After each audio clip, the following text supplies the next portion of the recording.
দেখো আমরা চিড়ে ভাজবো। চিড়ে নিয়ে নিয়েছি, ভুজিয়া নিয়েছি, এখানে মুংফলি, এখানে কারি পাত্তা, এখানে পেঁয়াজ, কাঁচা লঙ্কা। কড়াইতে তেল রেখে দিয়েছি। দেখো আমার তেল গরম হয়ে গেছে, মুংফলি দিয়ে দিলাম। মুংফলিটা ভেজে নেবো। দেখো মুংফলি ভাজা হয়ে গেছে, আমি তুলে নিলাম। শুকনো লঙ্কাটা ভেজে নেবো, কারি পাত্তাটা ভেজে নেবো। দেখো কারি পাত্তা, দেখো এখানে আমি তেল কম করে নিয়েছি।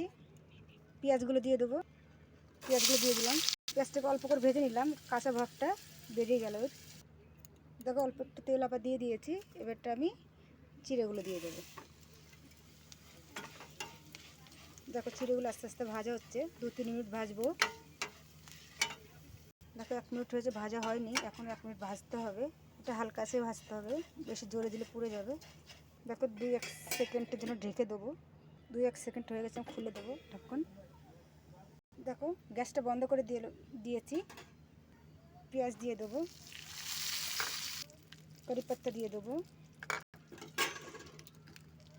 মুংফলি দিয়ে দিলাম, ভুজিয়া দিয়ে দিলাম, স্বাদ অনুযায়ী লবণ দিলাম। তোমাদের মতন দিতে পারো তোমরা, আমি অল্প করেই দিলাম।